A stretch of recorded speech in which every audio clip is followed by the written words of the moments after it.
That is awesome!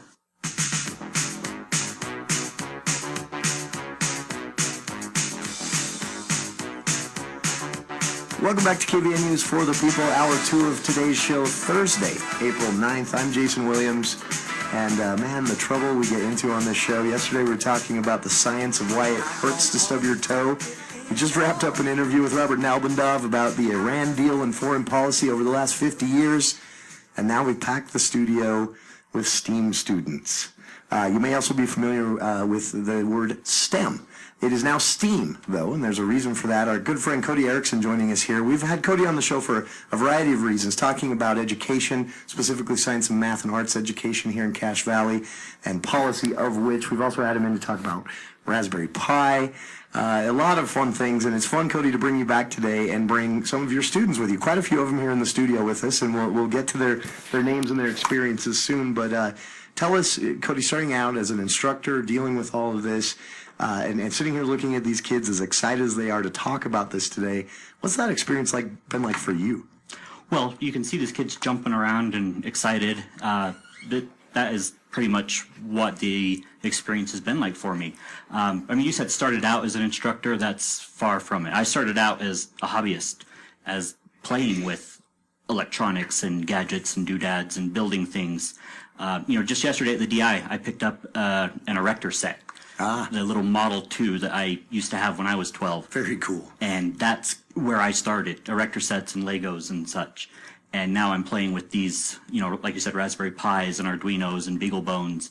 And, the fact that those things are out there on the market and being put in the hands of kids, and that it's not for, I almost hate to say it, but just an erector set.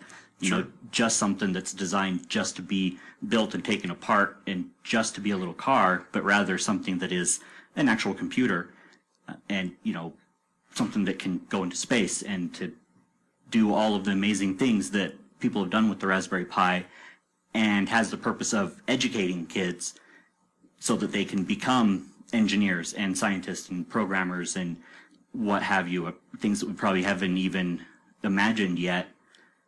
That's just amazing to me, and that's Sure. why I'm doing what I'm doing right now. Like I said, I was a hobbyist, and I didn't know where to go to find other people really that I could turn to besides the internet. Sure. But there's something to be said about talking face to face with somebody and sharing parts and seeing the physical results of what is being built. I think there's something to be said too about being encouraged in the traditional house of education, for lack of a better phrase, Right. To explore some of these things. When I was a kid, some of these things were, as you said, you say you're a hobbyist.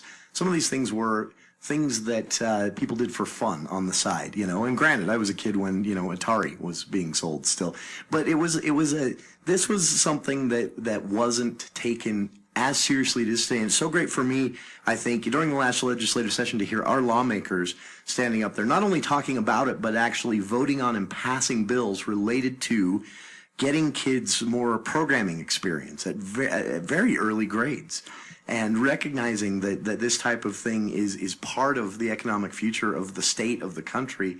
It's great to see, and but it really, honestly, it hasn't hit home for me until we got all of these guys here in the studio, and I see how kind of excited they are about it, and you see what a sort of an eclectic collection of kids we have here, and we're talking about, not necessarily easy stuff. This isn't simple remedial science and technology we're talking about. These kids are learning some pretty in-depth things, right? Oh, absolutely.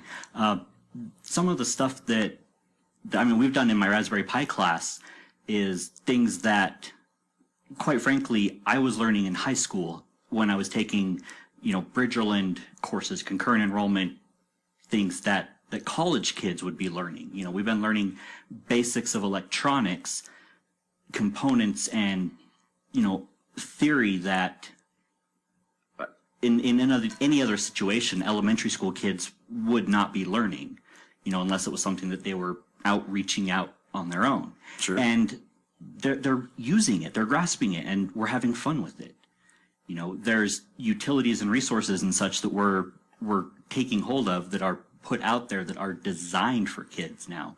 Scratch programming language and, these other, Sonic Pi and other software that is on the Raspberry Pi, but the hardware that comes with it, the breadboards and the breakout boards and such that come with it that are designed just for them to take and come up with great, fun little things. Sure. And it may be something as simple as making some colored lights flash, but that just blows them away sometimes because they've never done anything like that. And the next step beyond that is making a TV work, because that is how a TV works. Well, and if you expand this out into the broadest of schemes that most parents will absolutely be familiar with, these are middle school kids at Mount Logan learning skills that every university right now is taking a look at, like they used to look at, being in the ski club, being in, these STEAM clubs are now something that the universities look at, the experience of kids, and they want to see that. They want to see that type of experience. And so, Cody, we've talked about the kids a lot now. Should we talk to the kids for a second? Absolutely. One little correction, though. You said Mount Logan. Oh, I'm sorry. These are from Wilson Elementary. So I'm sorry. They're even a step younger than that. I've even got the paper here in front of me that says that. Yeah. And that's even more impressive. Absolutely. Elementary level students. And again, these are skills that when, these days when a child graduates, a teen rather, graduates high school, colleges are looking to see if this type of experience can be on the resume there. And it's elementary school makes it even more impressive. Yeah, absolutely. All right, so let's go around the table here and you can all introduce yourself. Do you want to start? Sure. Hello. I'm Brady and I'm in 5th grade.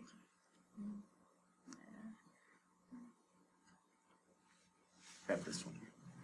My name is Gus, and I'm in the 2nd grade. 2nd grade, okay. Next on the table there, in the amazing Spider-Man shirt. Good choice. I'm Riley Deary, and I'm in 4th grade. All right. I'm Natalia Lopez, and I'm in the 4th grade. Very cool. And my name is Ike Thomas and I'm in the 5th grade. All right. Very nice. Again, students from Wilson Elementary here talking about STEAM clubs. These are clubs where hands-on experience is provided with everything from programming to as Cody mentioned, actually working with some of these Raspberry Pi devices, which are they began as toys. People, I think, had a tendency to look at these things as toys. Now they're being used in everything as complex to aviation to personal computers at home. And again, we're sitting here with a group of elementary school students who are getting firsthand experience with this type of thing. It's sort of, Cody, it's sort of, there's a cliche about, in my era, it was the 8-year-old was the only one in the house that knew how to set the VCR clock. We are so far beyond that now.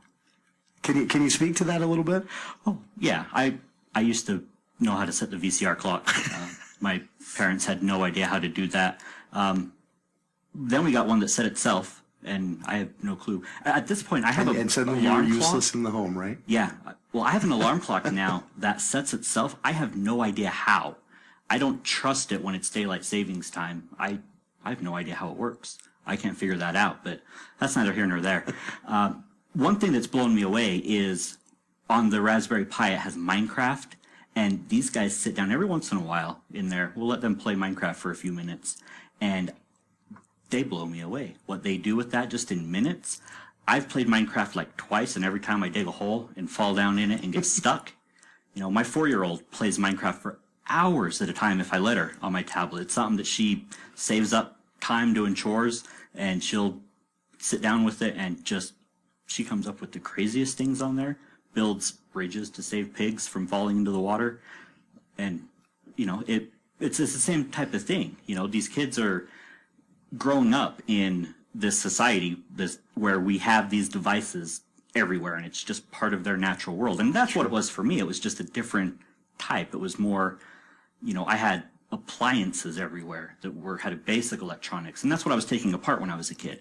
And so that's what I'm a little more familiar with, and I know, I'm a programmer, I know some of that, and I know how to use that, but it's not an everyday sort of thing for me as a child like it is with these guys. Sure. You know, and so there is definitely a natural tendency to grasp it that all of them have, whether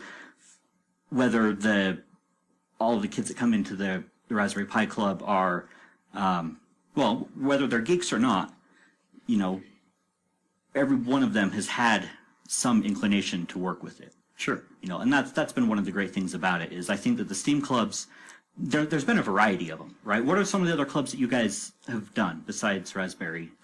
Robotics. I've done the robotics club. Brady and I very actually did it a couple Service. weeks ago. Yeah, right now I'm currently in the robotics club, and I like the robotics so much that every time we switched clubs, I tried to get in robotics. Yeah. Good choice. I'm right now in Scratch Club right now, which sort of had to do with Raspberry Pi. Last time we saw how it worked, you had to do like this Scratch program, and then you actually download it into the Raspberry. And so it actually was really cool to watch. See, now this is so cool. That was a great example. Here you have elementary school kids talking about things that most people my age and above are just sitting there right now going, what? But that's every generation has a thing like that. But in this case, we're talking about skills, programming skills, hands-on technology skills that literally are expected. Economists, you know, very, very, very well-educated researching economists are saying these are the jobs of the future. And here we have a bunch of elementary school kids that are learning this for fun.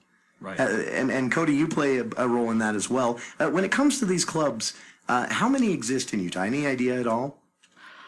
I don't know for sure. I don't know that anybody has that number that I've found. I've talked to a number of administrators and educators around here. I know for a fact that there aren't any more like this in Cache Valley. I went to one of the other elementary schools here as part of a PTA night that they did for STEAM.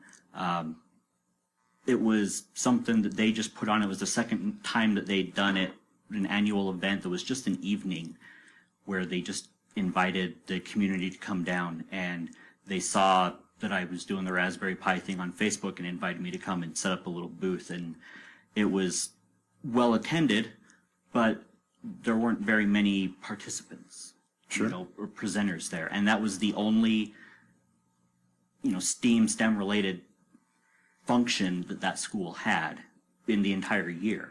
Sure. I've talked to other administrators in both school districts here, and Wilson is the only elementary school here that's officially doing anything during school hours. Amazing. There's, you know, another elementary school that has an after-school club that one of the principals has set up that he's basically organized all on his own, that, you know, doesn't have any official, you know, funding or push. That's the extent of it that I know of. That's, you know, it'd be great to see this happening more. It's great to see that it is happening, especially here in Cache Valley. For listeners, if you do have a question you'd like to ask about STEAM education, about Raspberry Pi clubs, about technology in general and the role it plays in everything from, as you're learning here, elementary school level education to middle school, high school, and even college now, 753-5868. Our guest in studios here, Cody Erickson, good friend of the show, and he's brought with him several students from Wilson Elementary. We're talking about STEAM education and the role it plays both in the future of Utah's economy, but these Raspberry Pi clubs, STEAM education classes, all of that are part of these children's lives, and they're very excited about it. We'll talk to them more on the other side here. Also, a little surprise we'll throw out here, since we have them trapped in the studio now. We've got a few parents in the room, so we'll get their take on all of this on the other side. This is KVN News for the People. And he had a shot at breaking the major championship scoring record.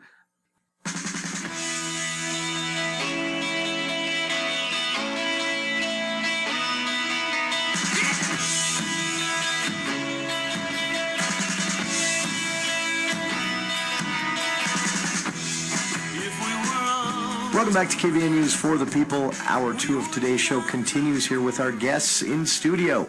Good friend of the show, and well, we know him here around the Radio Ranch as the Raspberry Pi guy.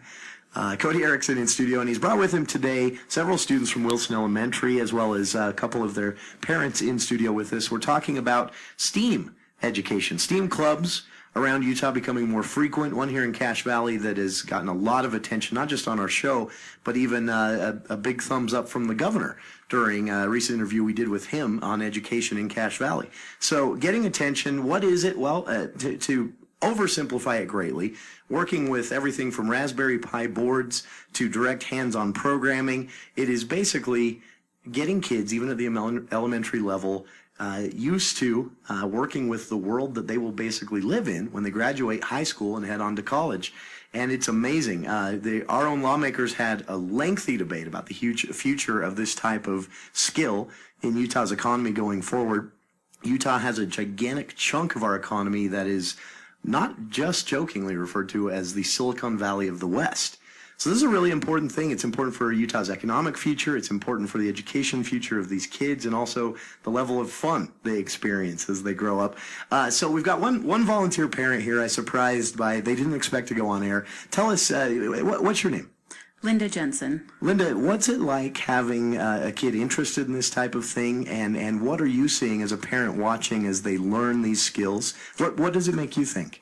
Well, I get to see it from both sides because I actually work at the school, and my son's been in some of these classes, robotics and both Raspberry Pi.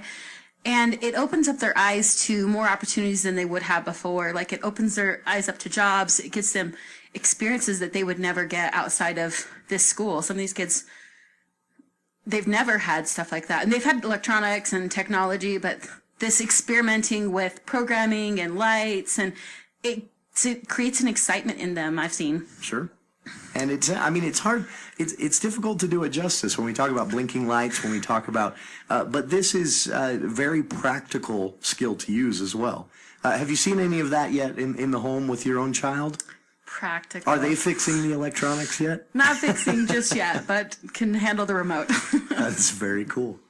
This is it's fun again to talk about. And do you, in your experience with this clubs like this, do you hope that it becomes more of an actual, an entrenched curriculum of the schools? I do. I think integrating these type of the science, technology, engineering, math, and arts, and all that into their everyday stuff is going to prepare them for the future in ways that we can't see just yet, and making it part of their lives because it is part of their future.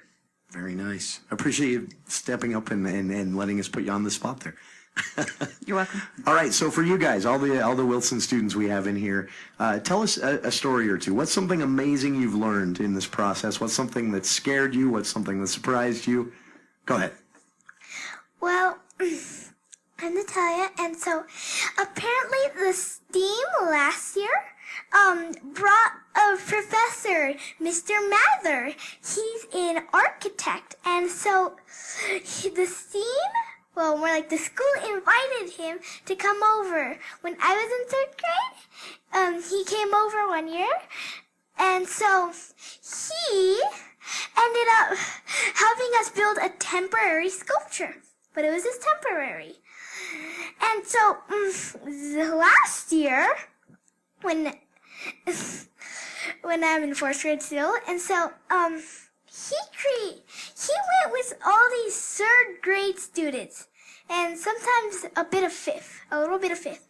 And so they created a permanent indoor sculpture, and so he seemed to be like my favorite professor for STEAM yet. Everybody really seemed to love him. His nickname was Mr. Spaceman. I like it. I noticed. It is true. I have to throw this out. I noticed we've got one student here that we haven't made say anything yet other than his name. So tell us, what's your favorite part? What's your name again? G.U.S. Gus. All right. What do you think? What's your favorite part of all of this? Well, I think that when I just started learning all this stuff, I thought it just got me so much more smarter. Really? And I started building lots of things, and I got like circuits for my birthday. And How old are you? 8. 8 years old, you're getting circuit boards for your birthday. Yes. That is very cool. Sadly, Radio Shack going out of business. One of the few places you can buy them here in the Valley. That is very cool. What did you do with the circuit boards? Well, I built lots of things, and I think my dad was so surprised that I built a radio that could Really? transport like stations, and it had 2 channels on it, That is very cool. and I could turn I forgot what it's named, but could turn it and it'll go to different radio stations. That is really cool. And you built that yourself? Yes. That is very cool. At the age of 8, I think that kind of just provides a perfect perspective here. How about Mr. Spider-Man t-shirt over there? A superhero fan? Oh, sorry, we got to do some mic swapping quick. Superhero fan? Have you invented the device that'll save us all one day when the aliens finally come? It's a possibility, maybe. Superheroes can't reveal all of their secrets. That's true. Smart for not revealing all of the secrets there. What's been your favorite part of this? My favorite part of this was learning that there's something that I can actually do instead of playing on the electronics and doing art and doing like fitness and stuff like that. I've learned that I can actually do something that's electronic, playing around, instead of just sitting there motionless playing a game. That's very cool. And again, constructing stuff, learning skills while they're doing it. Cody, we've just got a minute left here. All of you guys, it's been so fun to have you in studio and to meet all of you.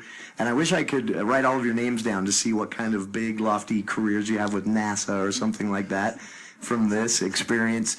Cody, final word from you here as we head out to the news. Where do you hope this goes? Oh, all sorts of places. Well, I hope that we can get similar programs in all of the schools around here, everywhere, really.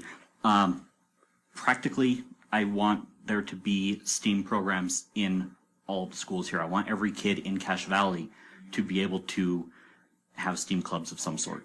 I want everybody around here who has the same skills and knowledge that I do to be able to give of their same time, a little bit, even just, sometime an hour a month or so. Go into the schools, contact the schools, say, what can I do? Can I come in and teach one kid something? Can I donate? If you can donate something, help us get more Raspberry Pis at the school, help fund Vex Robotics, something like that. Every little bit that you can give is fantastic. Also, come out to the Raspberry Jam that we're having May 19th, Yes. Tuesday. We'll be there, the Yeah. show. KV News for the People. We're going to try and arrange somehow to be a part of that. And that's going to be an awesome one. Besides you guys being there, we're also going to have Matt Richardson from the Raspberry Pi Foundation. One of their educational representatives is going to be there to feature us. I complain that they don't have enough American representation. They're from the UK, and Yes. all of their blog features are European. So So we're sending him you're out. hoping to fix that right here Yeah. in Cache Valley. How cool is that? All right. It's been great having you guys in the studio. Parents as well, thanks for helping make this happen. Cody, thanks for everything you've done to make this happen. And all of you guys here, Wilson Elementary students, man, best of luck to you. I'm serious. I can't wait to see what kind of careers or projects or world-saving devices you end up with from this experience. You'll thank them one day out there in listener land. One of these kids will, at very least, bring you the latest thing you can't wait to own. I almost guarantee it. Almost guarantee it. Almost guarantee it.